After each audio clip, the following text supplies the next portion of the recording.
በሕያው እግዚአብሔር ፊት ስለመተላለፍ በደላችን ይቅርታ ምንጠይቅበት ወደ እግዚአብሔር ፊት ለመመለስ ምንጮህበት ቀን ነው ዛሬ። መጽሐፍ ቅዱስ የያዘ ሰው ከኔ ጋራ አንድ ጥቅስ ከፍተን እና አንብበን እዛ ወደ ጸሎት ነው የምንሄደው።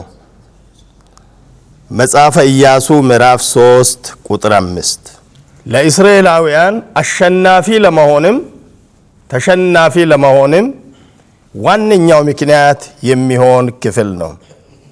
ቁጥር 5ን አነባዋለሁ። እንዲህ ይላል፣ ኢያሱም ሕዝቡን ነገ እግዚአብሔር በመካከላችሁ ድንቅ ነገር ያደርጋልና ተቀደሱ አለ። ማንም ሰው ግለሰብ፣ ቤተሰብ፣ ሕፃን፣ አዋቂ ድንቅ ነገር እንዲሆን ናፍቆቱ ነው። ሚቀድሞ ግን ተቀደሱ የሚል ነው። መዝሙረ ዳዊት 51ን ይህንን ክፍል ሳትረሱ 51ን ክፈቱ። አቤቱ እንደ ቸርነትህ መጠን ማረን፣ እንደ ምሕረትም ብዛት መተላለፌን ደምስስ። ከበደሌም ፈጽሞ ይጠበኝ፣ ከኃጢአቴም አንጻኝ። እኔ መተላለፌን አውቃለሁና ኃጢአቴም ሁል ጊዜ በፊቴ ነውና። አንተን ብቻ በደልሁ፣ በፊትም ክፋትን አደረግሁ። በነገርህም ትጸድቅ ዘንድ በፍርድህም ንጹሕ ትሆን ዘንድ እነሆ በአመፃ ተጸነስሁ፣ እናቴም በኃጢአት ወለደችልኝ። እነሆ እውነትን ወደደ፣ የማይታይ ስውር ጥበብ አስታወቅኸኝ። በሂሶጵ እርጫኝ እነጻማለሁ፣ እጠበኝ ከበረዶም ይልቅ ነጭ ይሆናለሁ። ጌታ ይባርክ።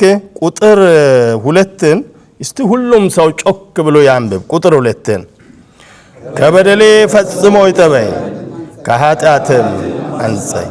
ቁጥር 3ን እኔ መተላለፌን አውቃለሁና ኃጢአቴ ሁል ጊዜ ነውና። እኔ መተላለፌን አውቃለሁ።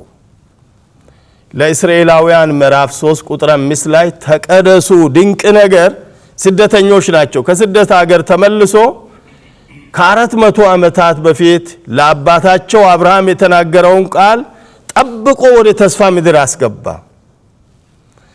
ዮርዳኖስን በድል ተሻገሩ። በሚገርም ሁኔታ ክረምት ነበረ፣ ሊያልፉ የማይችሉትን ውሃ አሳለፋቸው ዝም ብሎ እንደ ኤርትራ ባህርም።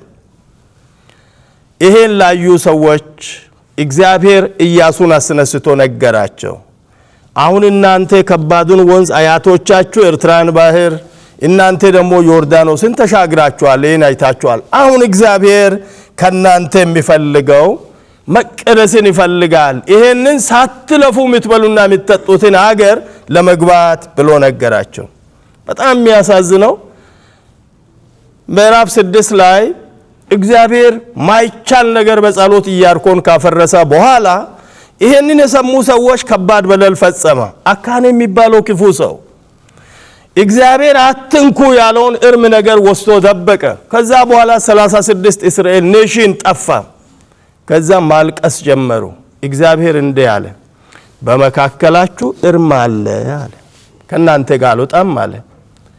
ከዛ በኋላ የረጅም ጸሎት የረጅም ለቅሶ ተደረገ። ጸጥ አለ አካን ይህን ክፋት ሁሉ ሰርቶ። መጨረሻ ላይ ፋሚሊ ከፋሚሊ ጋር በየቡድኑ ሲፈለግ መጨረሻ ደቂቃ ላይ እኔ ነኝ አለ። መጨረሻ ማምለጫ በጠፋ ሰዓት እንደዛ አለ። ከዛ በኋላ እስራኤላውያን አንድን ውሳኔ ወሰኑ። እስራኤልን ያስጨነቀ ንስሐ መግባት እምቢ ያለ ክፉ ሰው ስለሆነ አካን የሱ ንብረት ሁሉ ነገር አንድ ነገር ሳይቀር አኮር ሸለቆ ላይ ወረወሩ። ይገርማችሁ ከዛ በኋላ ትንሽ ሰው 8000 ሰዎች ሄዶ ጋይን አሸነፉ። ከዛ በኋላ ድል በድል ሆነ። አካን ከመካከላቸው ሲወጣ እግዚአብሔር ድንቅ ነገር ማድረግ ይፈልጋል በቤተ ክርስቲያን በቤታችንም። ግን አካን መውጣት አለበት ከቤተ ክርስቲያን። በተለይም ኢያሱ ይሄንን ነገር ካለ በኋላ ሁሉም ሰው ንስሐ ከገባ በኋላ ከተመለሰ በኋላ ድል በድል ነው የሆነው። ሌላ ሁለተኛ ሁላችን የምናውቀውን ታሪክ ሄደን አንከፍትም። ዮናስ እግዚአብሔር ወደ ሌላ አገር ለወንጌል አገልግሎት ለሚሽን ላከ። እሱ ደግሞ ወደ ናናዌ ሲልክ ወዴት ይሄዳል? መንገዱን ቀይሮ ወደ ሌላ መንገድ ሲሄድ አጠቃላይ መርከብ ውስጥ ያለው ሰው ምዕራፍ 1ን ስትመለከቱት መርከቡ መናወጥ ጀመረ። ሰው ሁሉ ማልቀስ ጀመረ። ሰው ሁሉ መጮህ ጀመረ። እሱ ይሄንን ጥፋት ሰርቶ ልክ እንዲያካንም እሱ ተኝቷል። ሰው ይጮሃል፣ ወደ የአምላኩ ያለቅሳል፣ ያነባል፣ ይጨነቃል። ግን ለሱ ጉዳዩ አይደለም። ጸጥ አለ። መጨረሻ ላይ አንድ ሰው መጥቶ አንተ እግዚአብሔር ሰው ስንጠፋ ምን ነው አንተ ተኝተሃል ስሉ ከዛ በኋላ ማን ከየት ነው የመጣው ምንድነው ስራ ስሉ እውነተኛ ነገር ተናገረ። እኔ የእስራኤል አምላክ የሚያመልክ ሰው ነኝ፣ እግዚአብሔርን የሚያመልክ ሰው ነኝ አለ። ከዛ ሁሉ ነገር ካለቀ በኋላ እንዲህ አለ። ልክ እንዲያካንም ምንድነው ያለው? የዚህ ሁሉ ማዕበል፣ የዕቃ መጥፋት፣ የሰው ሁሉ ማልቀስ፣ ሐዘን ምክንያቱ እኔ ስለሆን እኔን አንስታችሁ ስትጥሉ መርከቡና አውሎ ነፋሱ ጸጥ ይላል አለ።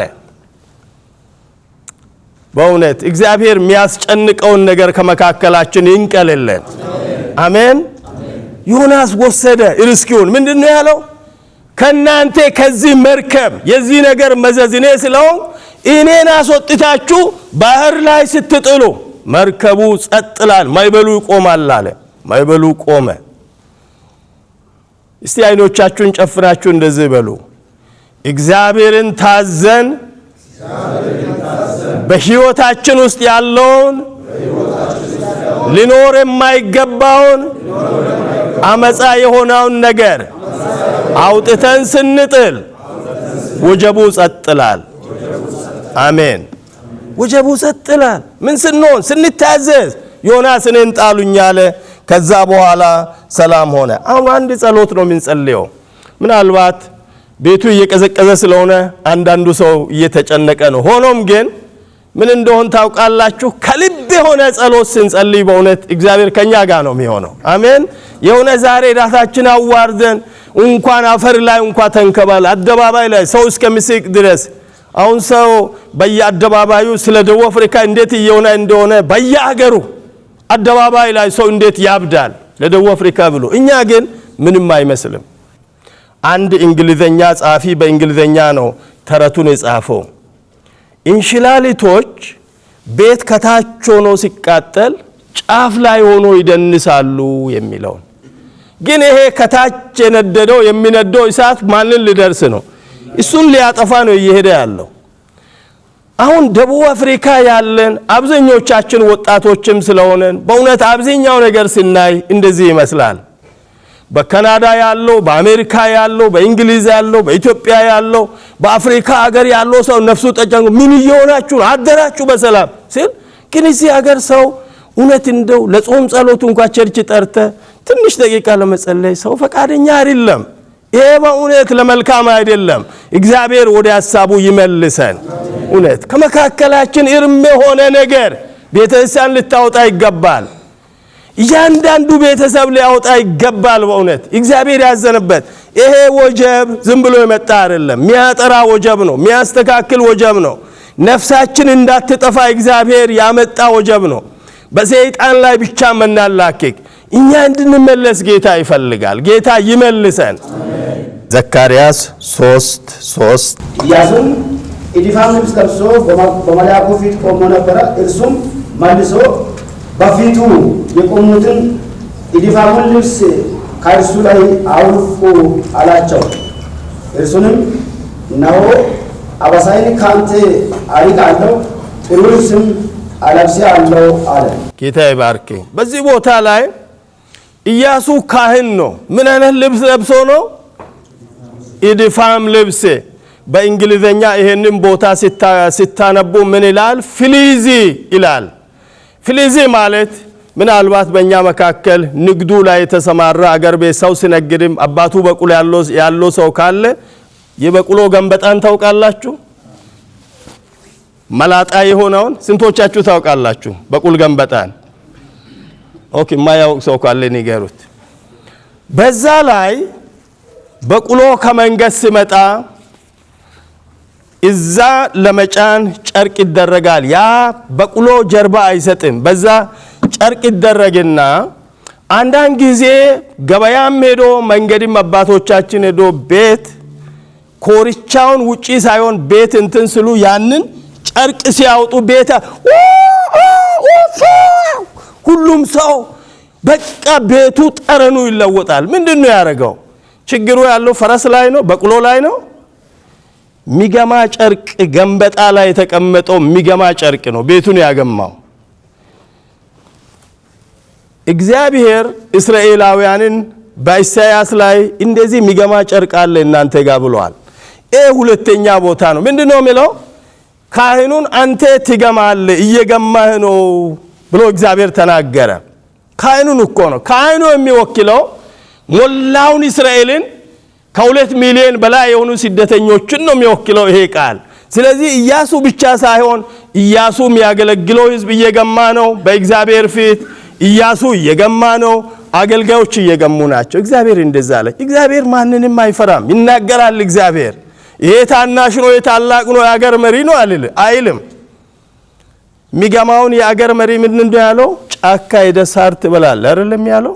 ትልቁን ነብከደት 7 ዓመት አእምሮ እስከሚመለስ ቆሻሻ አፉ የቆሸሸ እግዚአብሔር የሚሳደብ ስላለ ጫካ ነው የሰደደው። ፋርዖንን ተመልከቱ። እኛን ልቀቀን ብሎ ስለምኑ ስደተኞች እናንተ ማን ናችሁ? የናንተ ስደተኞች አምላክ የኔ ባሪያ ነው አለ። እግዚአብሔር ታምራቴን እንዲያበዛ ልቡን ያጠነክረዋል አለ። የመጨረሻ አፈር ቅማል ሆኖ ቤተ መንግስት ገብቶ ቁጭ ሲል እያለቀሰ የመጨረሻም ወንድ ልጅን በኩር የሆነ ነገር ሁሉ ማለቅ ሲጀምር እጁን ዘርግቶ ማልቀስ ጀመረ። እግዚአብሔር ማንንም አይፈራም። አሜን። እግዚአብሔር አይፈራም። ስለዚህ በእውነት እኛ እዚህ ያለን አገሩን የወከለን ዛሬ በእግዚአብሔር ፊት ስለ ራሳችን ንስሐ እንገባለን። በእጃችን ስለሰራነው በደል ንስሐ እንገባለን። በአይናችን ስለሰራነው በደል ንስሐ እንገባለን። በልባችን ስለሰራነው በደል፣ በእግራችን ስለሰራነው በደል፣ በማያገባ ነገር ጣልቃ ገብተን ስለፈጸምነው በደል፣ የሰዎችን ፍርድ እያየን እንዲህ ባጣመምነው ጉዳይ እግዚአብሔርን ምሕረት እንጠይቃለን። እግዚአብሔር የሚምር አምላክ ነው። ሃሌሉያ። ስለዚህ ዛሬ ከዚህ ከትልቅ ጉባኤ ስለ ሰዎች በኋላ ለመጸለይ ካህናት ነን እዚህ ያለን፣ መሪዎች ነን እዚህ ያለን። ዳዊት ምንድነው ያለው? ቁጥር 2 ላይ እኔ አንተን ብቻ በደሉ። ሚሊዮን ሰው ወታደር ያለው ሰው እኮ ነው። ጥፋቱን አውቆ ሰይጣን አንቀሳቅሶ ህዝብ ቆጥሮ ባጣትም ከወደቀው ላይ እኔ አንተን ብቻ በደልኩ አለ። ስለዚህ እኔን ቅጣኝ አለ። እግዚአብሔር ማሪ ነው።